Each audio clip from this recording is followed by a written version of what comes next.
don't like it any more than you do, Reed, but listen. You listen to me, you asshole. You're talking about shutting down a major metropolitan police force. Without cops, this city would tear itself apart.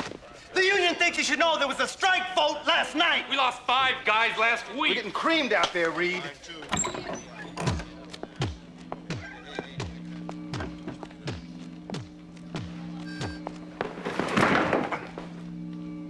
Book him.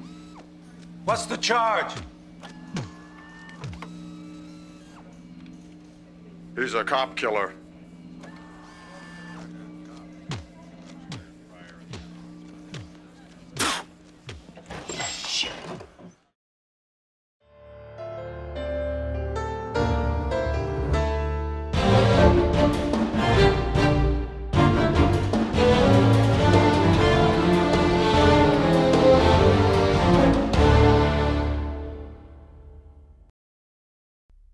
Actors will generally be cast based on how well they can talk.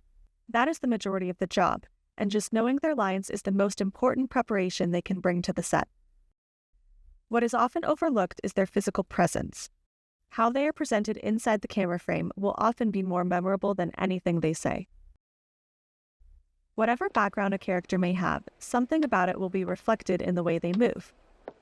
The weight they transfer when they walk, the energy they convey even when standing still. The iconic film RoboCop is a case study on the impact of how movement can drive a film's narrative. Starring Peter Weller, it's about police officer Alex Murphy being gunned down by a violent gang. His body is then recovered by a corporation and turned into a cyborg cop. The human Murphy is only in the film for about 15 minutes. The remainder of the film, Weller had to be in costume. Costumes are often designed to look good on camera, but impossible to move realistically. So the actor will work out a system to best perform their role while wearing 40 pounds of plastic. I can't see a thing in this helmet. But the work the actor brings can only be brought out by choices made by the director.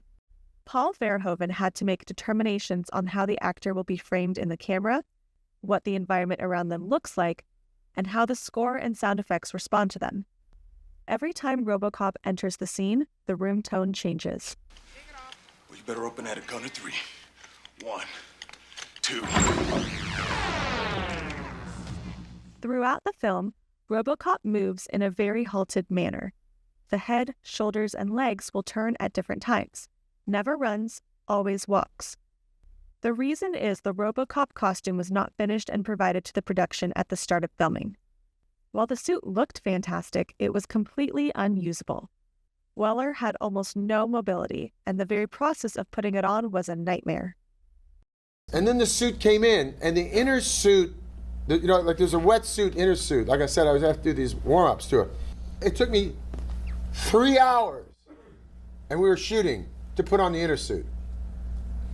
And then another 7 hours to put on the outer suit. It's 10 hours. And it was on a Friday.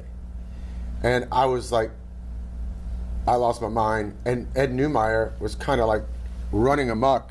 Great guy, but we were all caving. Filming was placed on hold as it took several days before he could even move. He had worked with Juilliard professor Moni Yakim to produce a specific physicality to the role. But all his training and practice was irrelevant as he now had to fight the suit with every motion. And I said to Mike, you gotta bring Moni Yakin back down here. Fly him in tomorrow. Pay him off from his Juilliard thing, but get him down here because he's the guy that designed this and that's not what's not working. Weller and Moni Yakim rebuilt all their training to work with the costume they actually had. In fact, RoboCop is one of Yakim's few movie credits for robo movement. He needed that time, and rightly so, and I think we were pissed off at him that he was, let's say, in our opinion, obstructive, but I don't see it that way anymore at all. So Moni's just calm, man. And he comes over and he said, listen, you have to slow everything down. You have to slow everything down. You have to make it really, really exaggerated. Don't fight this thing. It's never going to be liquid. It's always going to be like really slow. Because you have to make each one of these movements really slow with like a big head turn. You have to click this stuff off. And I said, man, it feels so phony. It just feels phony. It doesn't feel, hip. It feels like bad opera. And he said, do it. And he said, even bigger. He said, got me to do this stuff even bigger, pulling the gun, bigger, head, bigger. Every movement was exaggerated beyond what was natural. They had to film every shot of RoboCop with utmost care to capture what kind of movements would be believable. Such an unnatural character needed to be presented as larger than life. We hear loud footsteps and a figure distorted by glass.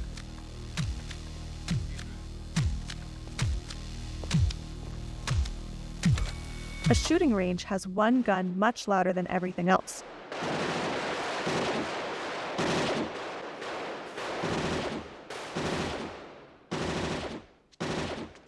A towering shadow illuminated by headlights.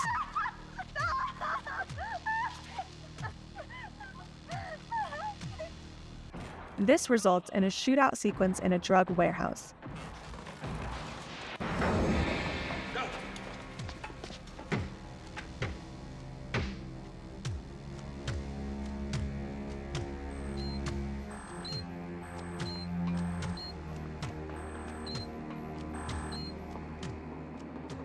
Each shot is a powerful, heroic stance. What could have felt incredibly stiff and awkward is instead the most powerful image in the movie.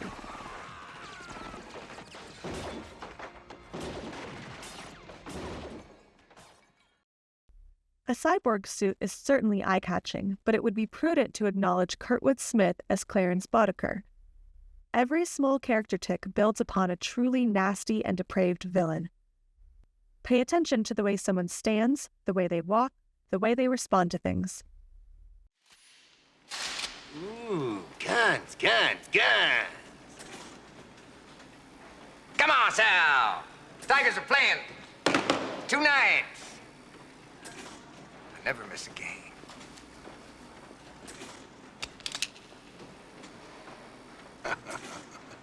Just kidding. It is both the big and subtle movements that give shape to a character. Weller credits Moni Yakim with not just saving the movie, but helping him reinterpret the entire role. So he says, watch this film. And he shows me Sergei Eisenstein's Ivan the Terrible. Okay, the guy that plays it was an opera singer-dancer named Nikolai Cherkasov. He was not a naturalistic actor. He was like a guy of the stage. The movie's very naturalistic, stylized, but it's basically naturalistic, so you see these naturalistic performances. He says, you have to watch this movie, get this. First time you see Ivan the Terrible, Cherkasov takes this step and goes like that, and it is so phony. I said, really, Moni? He says, keep watching. Watching this 10 minutes in, you can't take your eyes off him, and everything is like really pronounced. And I get it, that Eisenstein's making this like abstraction of a horrific guy. Because if the guy's just natural, it's just facts and history. But he wants to show you the abstraction of this bad beast. And man, 2 days into this, I said, that's it. It's a beast. It's just like the golem. It's exactly the golem. It's a beast caught, trapped. That only came after 4 days of doing this stuff. That only came after Film almost died. That only came after Moni came in. Before that, it was more like Spider-Man. And that problem gave me the character and subsequently the movie. At his worst, RoboCop confronts exactly who he is. To drive this point, his mask is removed, and only now is Weller allowed to complement his performance with his face. His body language and vocal patterns become less harsh and more natural. Murphy had a wife and son. What happened to them? Well, after the funeral, she moved away. Where did they go? She thought you were dead. She started over again. Body language is language, and in many ways more informative than any spoken word. Weller's performance throughout is soulful, but never completely becomes human. And that's the point.